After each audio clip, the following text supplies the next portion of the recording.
Amazing. How is everyone? Amazing. Great stuff. Good to hear. Quick survey. I just want to understand. Raise your hand if you have a MetaMask wallet. Whoa, Okay, cool. Raise your hand if you participate in a DAO. Okay, good to see you. We're speaking. Raise your hand if you hold or a social token. Okay. Raise your hand if you guys hold a fan token. Okay. Raise your hand if you hold an NFT. Okay, cool. Well, we're going to answer a lot of questions today. We have an amazing panel. We're going to start with introductions here. Irene, you want to go first? Hello, everyone. This is Irene. I'm the creator of Irene DAO and also the founder of SO-COL. So at SO-COL, we are trying to build the next killer app in the Web3 social space. So Irene DAO was just our proof of concept. SO-COL is a platform where we are helping millions of Web2 creators to create their own versions of Irene DAO at the click of a button. So our testnet is actually going to go into live in 2 weeks' time. Hope everyone can join and test the platform. Amazing. Alex, you want to go next? Well, I'm going to try to have the same energy. So I'm Alex. I'm the CEO of Chiliz. We are a European company that is tokenizing sports team. We've been doing that for the last 4 years and a half. And long story short, we invented and created the concept of fan tokens. And we work with 150 teams in the world, from 80 soccer/football teams like Barcelona, Arsenal, Paris Saint-Germain, Juventus, and you name it. We have like 85 like this. We work with UFC, Formula 1 teams here, NBA teams, NFL teams, even though we haven't launched it yet. So our job is to try to engage and monetize the 99.9% of fans that are not in the stadium or not even in the city of the team they are supporting. And we created that, and now we are like 300 employees all over the world. Amazing. Hey, Michael, you want to go next? Hey, Mike. So The Block is one of the leading media and info services companies focused on digital assets. So generally excited to be here and talk about how we're monetizing creators and content a little bit better. Awesome. John, why don't you go next? Morning, everyone. I am Jon V, the new CEO of Napster. Some of you may remember. Who has ever downloaded something on Napster? Lots of criminals in the room. So the rebellious kitty is back again. We just raised a new round. We announced it this week in Singapore.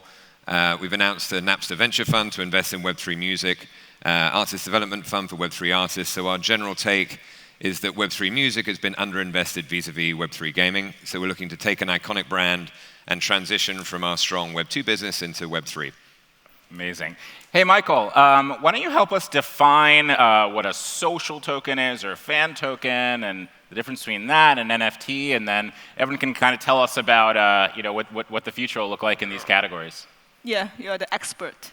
Fan token, I think. I mean, fan tokens are fungible tokens. It's interesting because when we started 4.5 years ago, there was not NFT hype whatsoever, and everybody was looking at us like, what are you doing? This is never going to work.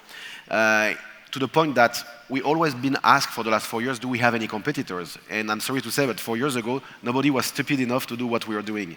Luckily for us, 4 years later, we created this massive network effect where fungible tokens, not NFT in our case, became a membership. It became a tool for token-gated benefits, and especially for us, it's a voice. As a fun fact, the original name of fan tokens were voice token because they were giving a voice to the fans all over the world. And that's how it started. And they are very different, and I hate to compare that with NFTs because we are comparing apple and oranges. But yet, the market of fan tokens is much easier to apprehend because you can just buy one token, it's $1, $5, $10, and it gives you an immediate utility out of it. Yeah. So, I mean, jumping in, I used to work at a company called Roblox, and I think the whole notion of NFTs in terms of that first stage of collectibles, more prospectors and investors. At Roblox, we had an ecosystem. It wasn't on the blockchain, but we had around music, the area that I ran, millions of people getting these small, we call it virtual merchandise, little items for $1, $2, $5, and they were expressing again their fandom. for the artists that they loved, and this created tens of millions of dollars for the music industry and artists. So I'm definitely a strong believer. I think sports, music, anything that's personality driven, where you can love your favorite team, love your favorite artist, we think is going to usher in this next phase beyond NFTs with the sort of investors moving to fans. So I think it's a very, very exciting transition time. Amazing. Irene, do you want to tell us maybe about the future of the next 5 years with NFTs and fan tokens and what that could look like? I think the difference between fan token and NFTs is like NFT are actually non-fungible, and although like your fan token has more liquidity and it's like you can like name every like fan token like according to celebrities, but I think fan token don't really have the sentimental value to the fans because, for example, I've been a creator for the past 6 years. I have like 500,000 followers across all different platforms, and like the fan, if I can turn my post, if I can turn my music, if I can turn my video into NFTs. The fans can actually collect all of them as part of their memories. For example, like I got my first house like 2 years ago, and probably this post has some special meanings to some of the fans because they feel like they get inspired, or they feel like, oh, I really feel happy for Irene that she can earn her first house, and they can actually own that part of the social media post as NFTs. For example, I think NFTs has a lot of potentials in the future, and also NFTs give back the ownership to the creator themselves, and also fans can invest in early by buying all these NFTs. Because, for example, if you own Jeremy Lin's NFT, like when he was not that famous, imagine how much it's gonna worth at the Lin Sanity period. So these are all the potentials NFTs can bring to the economy. Yeah. Got it. Interesting. Yeah, I'd say like for NFTs, as for how people are capturing value, right? If there's a sports team that needs to capture some amount of value and enable better connection with, say, the end consumer, like it's kind of difficult for there to be every single instance be kind of captured in an NFT and like sold out to an audience. And so there's certainly a trade-off between like what you're describing are some of the benefits of like an NFT compared to more fungible tokens. Socios, for instance, has done kind of like a great job of providing almost, I guess I would describe it as like a base layer for all of the various team tokens that exist on that platform, and that allows fans to kind of like navigate an overall ecosystem rather than creating an ecosystem for every particular creator, in this case like an athlete or even particularly a sports team. It's actually the ecosystem and the network effect matters a lot. In sports, for example, and I'm sure it will be the same for sure in music, is fans are not fans of one team, one sports today. They are fans of multiple teams and multiple sports. The reason we invested a lot of money and resources to create that network effect with more than 150 teams, it's because if you create one token for one team on your own, of course it's easy, smart code, smart contract, three line of code almost, and it works. But this is the easy part. The difficulty is not to create the token, it's to bring utility and to ensure that you can sustain that utility in the next 5 to 10 years. And that's where we are investing a lot. At the end, our business, at least in our case, and I hate to say that publicly, we are not a Web 3.0 company, we are a Web 2.5, 2.3, depends of the week. But we believe that we can use the technology to give this voice and this asset to the fans, yet you do need companies like us to invest and build the ecosystem that's going to empower these assets. And that's where it's difficult, actually, and that's why we have to spend a lot of resources. Yep. No, it's good. I mean, if you think also I've been in the music business for 25 years on and off, and all the businesses in the music business were siloed, not for the reason that they were centered on the fan, but they were centered around business structures. So, for example, I went the other night to see the Script, the indoor stadium, great show, 7,000 screaming Singaporean fans, and me. And it was amazing, but everyone paid $150, $250 for a ticket, and then they left with nothing.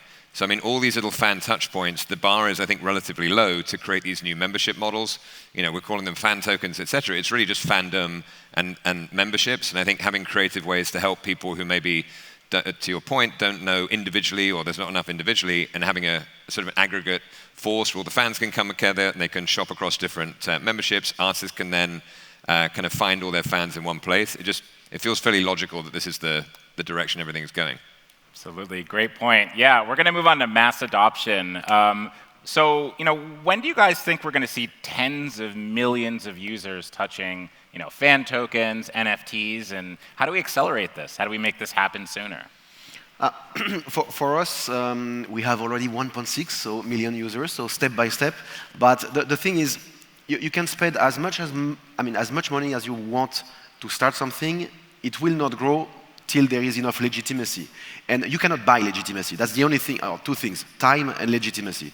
And I think we just need time. We need time to show that what we say is right, and showing showcases, deliver value, not financial, but value to the fans, value to the teams. We're already doing that.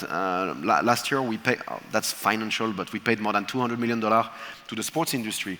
But on the other end, we realized that we help these teams, and I'm talking massive teams, FC Barcelona and these kind of brands, to touch fans that they never managed to touch directly. Why? Because, and that's how we pitch fan tokens, is we believe that in the next 5 to 10 years, we're going to go from a passive fan industry to an active fan industry, where I used to be just a spectator, and now I'm going to be an actor of the brand that I like. Not the game, of course, but the brand. And that transition, that bridge, is going to come with different assets. Fan tokens are one of them. But these teams, the biggest teams in the world, they are very powerful brand, very small organization. And at the end, the only thing that matters is delivering the sports, winning games. So they do need partners like us and others to actually go in the space that we are today. And it's difficult. And it's every day we are not fighting to educate the fans. We are fighting first to educate the teams we are working with. And then eventually it's going to become more organic in the next 3 to 5 years. Yeah. I think the transition for us in music, you got fans going to like members, and then the nice thing in music going to participants. So we think the whole notion of creating for, there's companies like Splice, and there's a company investing called Make It. So I mean, the whole user-generated participant opportunity with the music industry, where you are, first of all, it's like you're in the audience, they're on stage. Then you have a closer interaction with them. You're like hanging backstage at meet and greets, but then maybe you're like recording, you're offering your beats, you're offering your lyrics, with them together, and then fans connecting with other fans. So I think that whole transition of these industries becoming really communities, where for the last number of years, I worked on Napster 20 years ago and gave them $50 million. We nearly got it legitimate then. This is a 20-year-old t-shirt. It's clean. And I think now but that was a community. It was people chatting with a Napster, and people were meeting people, they were sharing music. It really felt like a movement. And I think what happened, everyone got a little lazy in streaming, where streaming has been more just a commodity. So we have 100 million tracks, great, you can listen to it, but there's no community. So we think injecting community back, where the fans are connecting with each other, they're connecting with the sports teams they love, the music teams, etc., just again has been locked in a little bottle. So I think once it's unleashed, doesn't need to be an organic cap or a forced cap to $10.99 a month or $9.99 a month. The fans, if they're engaged, they've shown that through physical merch in the past, and then we've shown it again through virtual merch in gaming. So we think the fans, once they're connected, will tip and support their artists and teams any way they can, and hopefully then also participate to be parts of the community themselves and contribute. Yeah. One thing that Alex said that was really interesting, it's like you're able to really build up this ecosystem over time, and over that period of time, do you build like a clearer and clearer value prop to the incremental user? So what is that utility that a user actually needs to believe in to say, make the jump over? Naturally, there are frictions transitioning over to a Web3 world, and we should all be really, really eyes open to it. But how do we, as like movement of sorts, really make it clear through sports or individual NFTs or digital media companies or musicians out there that there is enough to kind of like make that initial hop, right? And so I think once you get to that kind of like critical mass point where you can support your favorite athlete, your favorite organization, and it's really seamless, that's kind of when we reach that breakneck speed. So for us, what that has taken like form into it, we actually recently announced the integration of Access Protocol into the block.co, which is kind of like our free news site, and are switching out our consumer subscription paywall for a Web3 oriented paywall. So it's kind of like token gated if you're staking. And the experiment is one that I'm obviously really excited for, of course, but just seeing how you can convince the user that might be driving by to take an action because they want the utility behind a paywall, right? And so if you're seeing millions of people touch that paywall per month or per year, how many actually convert, right? And like, how do you actually take that one individual event and then create more utility for that user once they're in the overall ecosystem? Yeah.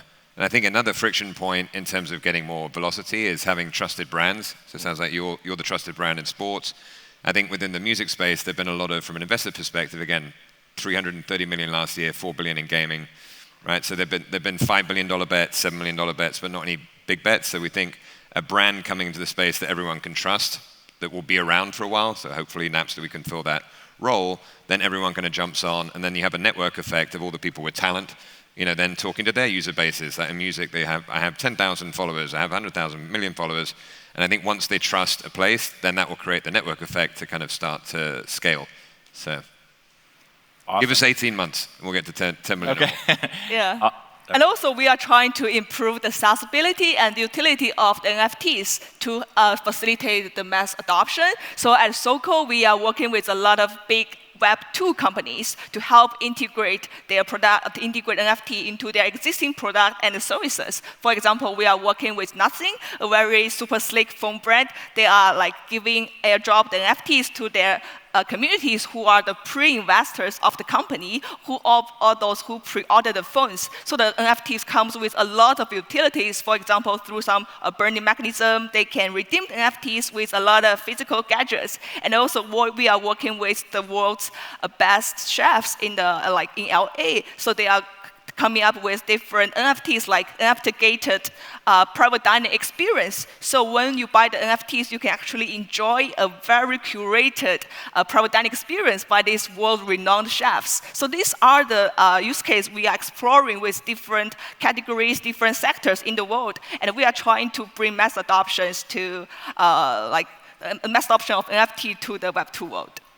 Amazing, yeah. So it seems like there's this transition where you start with a fan, where you don't really get too much, then you become a member, where you have this private utility and access, and then potentially becoming an owner and having a voice in different teams and brands.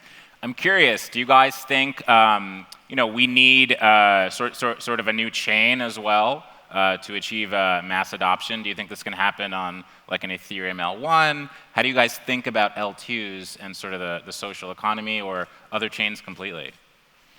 Go, Michael, you go.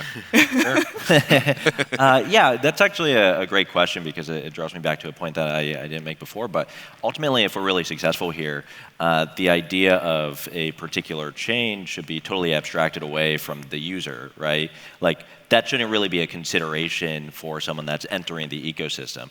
And so what do we need to do as kind of like builders to really achieve that, right? How do you make what is a checkout process, instead of it being 20 clicks across 3 or 4 different domains, 4 clicks, same domain, super easy, very familiar experience to what they're working with today.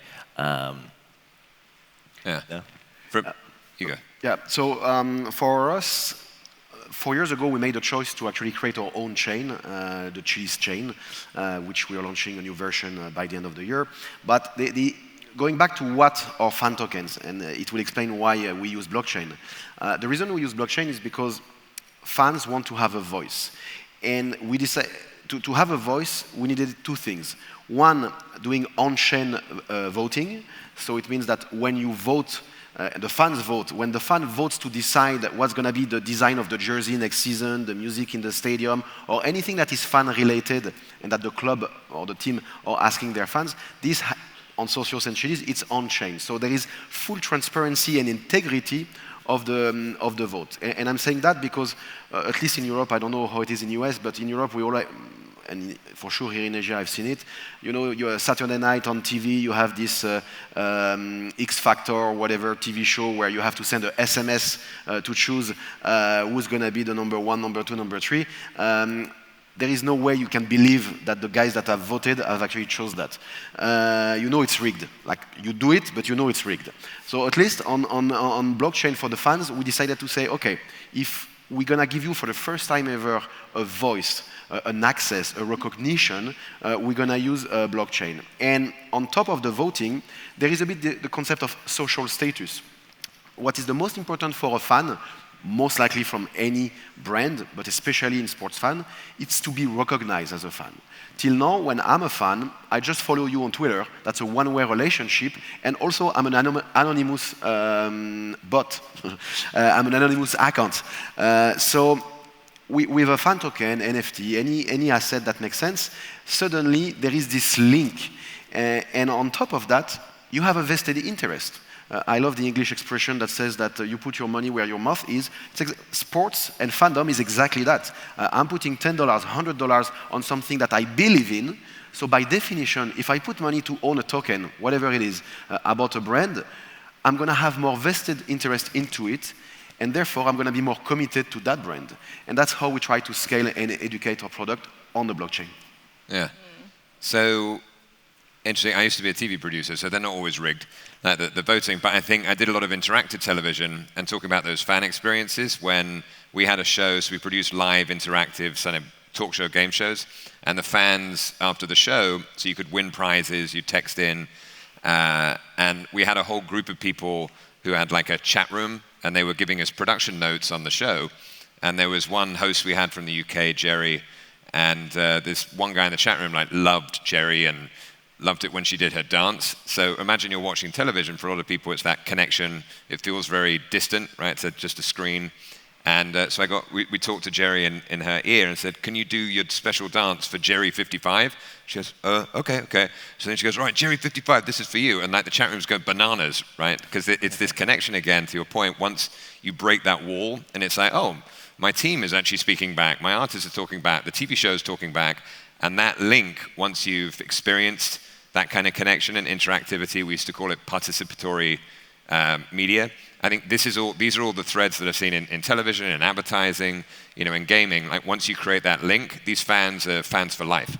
But going to your question in terms of the chains, I think the more we can all strip away jargon, the better, and it shouldn't matter. I mean, the early days of the web in music, there was talk about codecs and this and that, but it doesn't matter. It was the experience.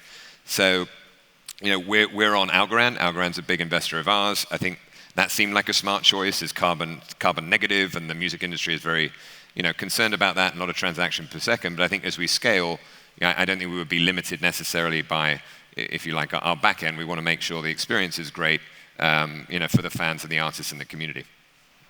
Amazing. Let's talk about monetization. So one of the big dilemmas of Web 2 social is a lot of creators, teams, organizations. It's kind of hard to monetize from the beginning, right when you start. When we think about Web 3 social economies, what responsibility do we have to help folks monetize? And what are your guys' ideas on Web 3 monetization for social economies? I think. The doctor can go first. Yeah, sure. Yeah, I have a lot of opinions here. But I think in general, it's like time and time again, we're seeing that ultimately like consumers don't necessarily want to pay directly for whatever utility that they're getting. And so we were talking about it backstage a little bit, but why my NFTs might not work for, say, digital media companies specifically, right? It's because it's fairly technologically difficult for me to, say, mint an NFT for every single article and sell them directly to individuals that are interested in that particular article. And at the same time, like it's unclear how NFTs at this point enable kind of like recurring fees, which is incredibly important to any creator out there, right? Being able to build fees that you can count on for your livelihood and everything else. So what are the solutions there that kind of check both boxes of one, creating those recurring fee streams on the creator side, but then also deprecating some of like the value extractive nature of what is today's consumer-creator relationship. So that's what we're doing with Access Protocol integration into the block site. One thing that you actually touched on, which I'd love to chat more about, is kind of like the social impact of, making the connection between the creator and the consumer like multivariate, right? In, say, Twitter, for instance, your only real action to demonstrate support, I guess they've recently added the tipping function, so maybe this is a little bit dated, is typically to follow someone, right? But if you had, say, like Irene, 500,000 followers or so, and each of these people can kind of demonstrate the degree to which they support by quantifying it, right? By owning some kind of fan token or taking some action that enables like the content creator to identify that person and be like, these are actually the top 100 fans of mine that I want to connect with. I want to create unique experiences for them in some way, right? And what that could look like, for digital media companies maybe is like, oh, you get to talk to this particular journalist that you've been supporting for 5 years, or were an initial staker at this person's pool. Those types of relationships are really interesting. So we're pretty excited at the design space that very simply creating a multi-dimensional relationship between the creator and the consumer has in store. So. Yeah. I think in going back to, again, business structures, previously like locking industries into ways that have been done for long periods of time that maybe don't necessarily make sense as fans have evolved and artists have evolved or creators. So I think putting the fan and the artist at the center of the experience is key. So from an Napster perspective, we're already having discussions with a lot of top-level artists and independent artists, like, how are you acting now and reaching your fans in general? And I think one of the key trends, we worked with 21 Pilots before, not as Napster, when I was at Roblox, and I think it was very clear working with the guys that these are not people who just want to put out a amazing 3-minute song. They are artists, and they're three-dimensional artists. So the show that we did on Roblox was more like a HBO scripted series. Like, their brains are just full of this. They're visual storytellers. They're like, they're interacting, and they're funny, and they're these characters, and there's folklore with the bishops, and it's like this crazy mad world behind what people listen to in a 3 or 4 minute song. So I think being able to work with the artists to help, again, them represent themselves in a whole different way, where they want to do maybe a meet and greet, and they want to have a different character of themselves, like an alter ego, and they can have this, and they can have different sort of art that they're connecting with, and unreleased songs, and a beat, and then maybe want to put a bunch of their samples out to the community for them to remix. So I think any different ways that they want to interact is the responsibility of a company like ours, and the ecosystem is to fuel that and to make sure it's managed. And again, I think everyone's heard the economics of traditional streaming, not so good, for the artists, because again, it got stuck into a specific ecosystem, and you've got the larger public companies who are now forced to deliver shareholder value on a quarterly basis, so they're going away from music into audio and becoming sort of audio services, doing audiobooks and podcasts, and the musicians are going, hey, what about us? We're the music people that got you going.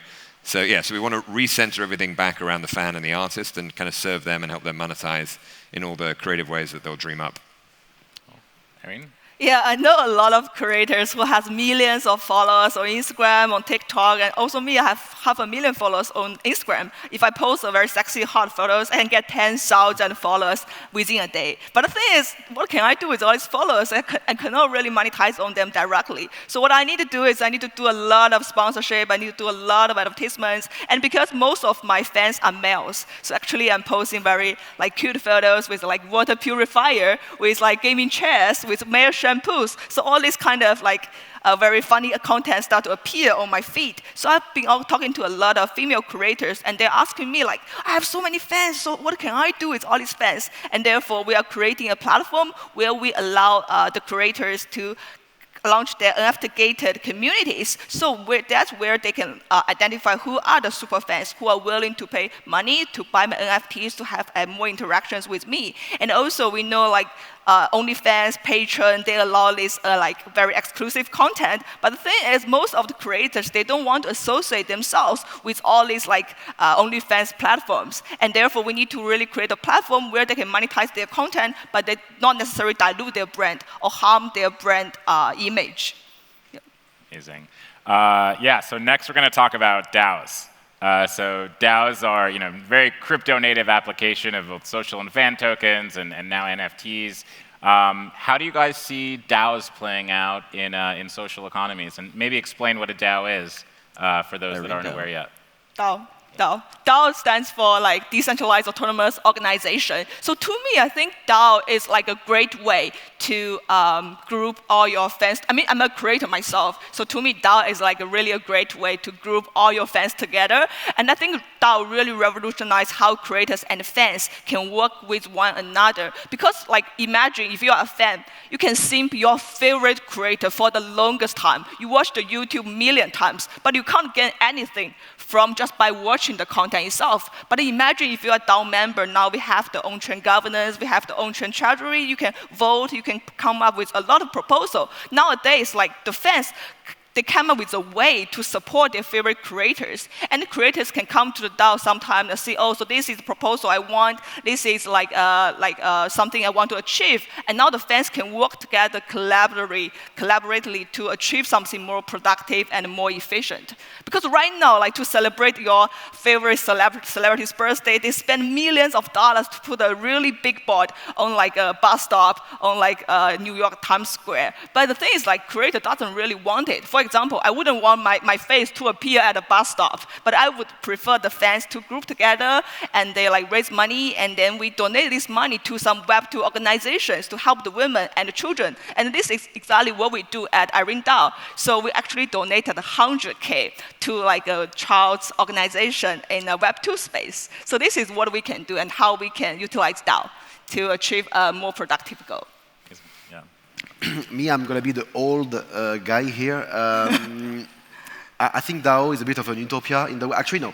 I think it works for individuals and crypto-native brands. It will work, for example, for projects like Bored Apes and stuff like this, where there is no legacy, there is no history. So you start from scratch with something that is built to give power back to the fans. For a more established brand, which is what we do, we work with 100-year-old brand already, and we are doing this kind of governance token. I like to call fan token sometimes.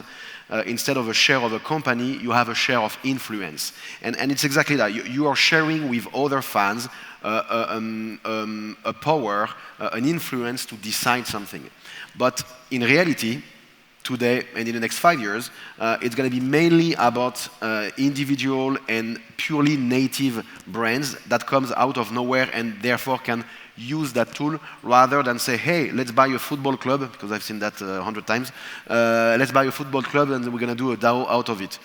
It brings so many legal issues because then there is a securities issue about ownership and control of the business. It brings, I mean, there is only problems. And the reality is, there is also a question, should fans decide business decision? For us, the answer is no. Yeah. I think, you know, when you get into the rights industries, which I think is a distinction between new brands who are unfettered and like existing brands in the media space that have rights associated with them, which are complicated.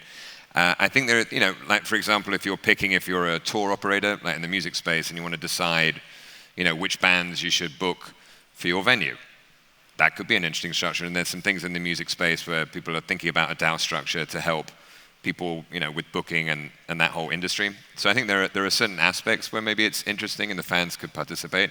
But generally, I would agree that a membership model with social tokens is you participate as much as the organizers want you to participate, but there are some things that are kind of still behind the curtain due to like more complex rights and relationships. We look at that actually. Just before COVID, we were going to sign a deal with a top-tier artist, and fans will have been able to buy the token of that artist, I mean musical artist, that will allow the fan to choose what is the music, what's going to be the first song that's going to be played during a concert, that kind of stuff. But if you ask fans, fans, which artist should we book for the tour, or in football, for example, or in soccer, which player should we buy? The problem, at least in our eyes, is that because there is an economical interest for a tour or an artist to actually be booked, or there is an economical interest for the player to be signed, there will always be a rigged mechanism where someone who has money, the agent, is going to try to push that artist or that player, and is going to screw the whole mechanism. So sometimes, I know I'm naive in that way, but democracy doesn't work for some pure economical stuff. And that's where DAO has a certain limit, and that's why in our case, we always present fan tokens, and again, it's a very specific case, but that has nothing to do with both business and sports, because that's not the job of fans to decide that. And also, you cannot give a public, you cannot make a public poll or questions, say, hey, do we want to buy Ronaldo? Because if you want to buy Ronaldo, then the whole press knows that you want to buy Ronaldo, so it's not a secret anymore. So therefore, there is every single team in the world that's going to try to overbid you in order to acquire him. So everything that has an outcome, that has an economical impact in a traditional business, it's very difficult to give the voice to the token holders. Yeah. I think I was going to say, I think it's still a little nuance between sports and music. I think fans, it doesn't have to be you pick the exact artist, but here are the artists that we like, because the whole point of people going to the show is meant to be fans. So I think different to who's buying Ronaldo. And I think watch the space, someone like Ryan Reynolds with his UK football club, right, that he owns. I imagine that would be a fun thing for him to try and do, to do as a TV spectacle, going, hey, it's a DAO, like, what do you all want to do? We're all going to do it as a game, and we'll run the club together. But I think it's fascinating, like, in terms of, again, behind closed doors, this is the people that used to do things, and this is how we do it. So I think there can be some loosening of the reins to let, again, the people who go and watch the games or the people who go and watch the shows to participate. I think it's going to be interesting experimentations. Yeah, I think DAOs definitely have like a large opportunity in this space. I almost think they should be like more ambitious than just buying like a particular club or like a particular golf course. I think where they get really, really interesting is like, how do you incentivize coordination across parties that otherwise wouldn't necessarily be colleagues in a way? Maybe they're instead like competitors, right? And how do all of these otherwise competitors in a Web 2 world kind of rally around a single variable in which, say, onboarding more fans into the overall space? Something like that could be, to everyone's benefit rather than just, say, like a particular agent's benefit, right? So, yeah, there are ways. And there could be DAOs as well, like for industry standards, like in terms of groups. I think there are different uses for them that make sense.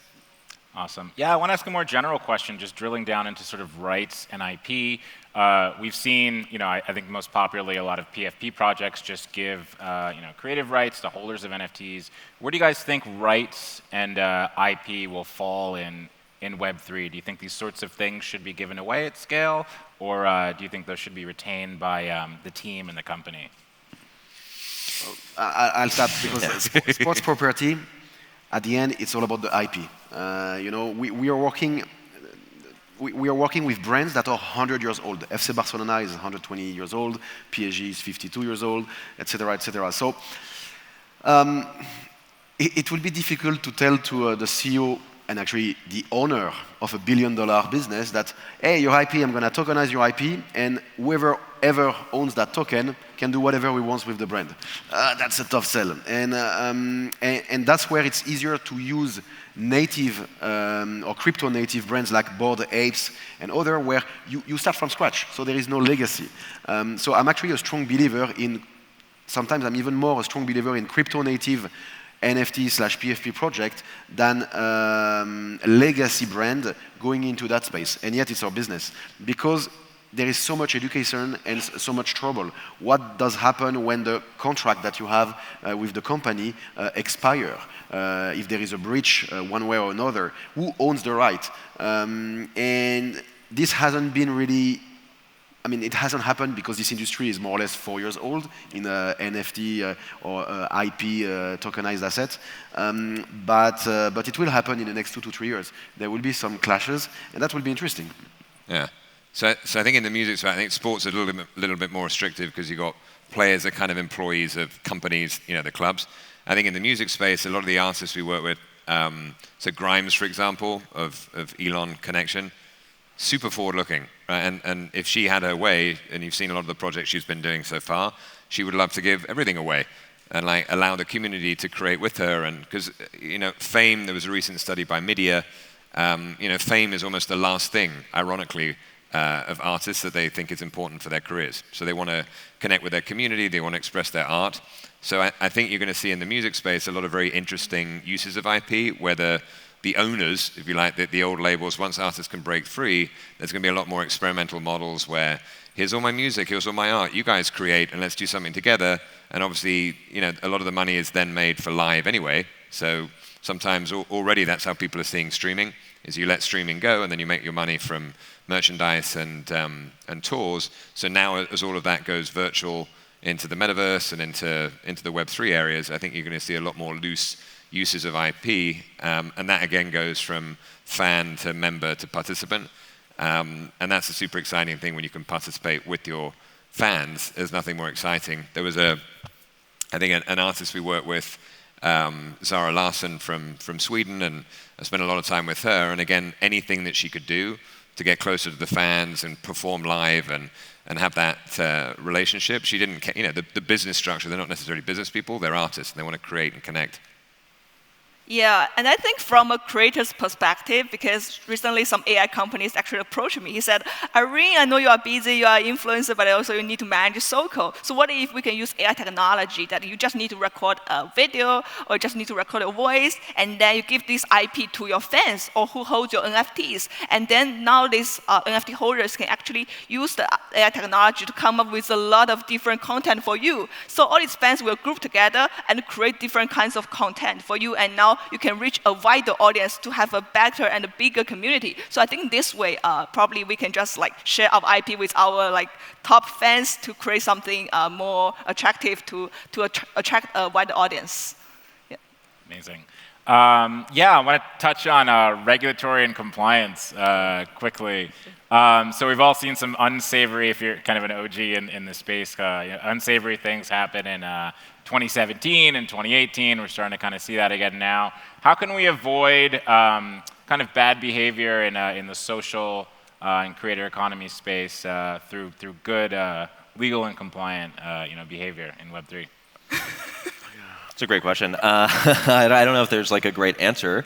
I think again, looping back to what we were talking about earlier, where it's hey, I think everyone on the stage, in order to kind of dissuade that kind of behavior, there needs to be a higher level of accountability across all creators, because it does kind of create unnecessary duress in a way that could be unproductive to the industry long term. And so what is that value prop that someone's actually providing when they are encouraging someone to, say, buy a fan token or buy a particular NFT, right? We can't afford as an industry for people to go out there, do one-off token sale or NFT sale just to bounce and disappear out of the ecosystem. I think that's incredibly disruptive in terms of how do we kind of guide against that? I don't know if there would be any kind of very good regulatory insertion that can be done. And so how do you kind of make it socially mandatory, even working with so many anons on Twitter and everything else? It's a difficult problem. So I was going to say, I think what we were talking about earlier is we're moving in the trend from investor to fan.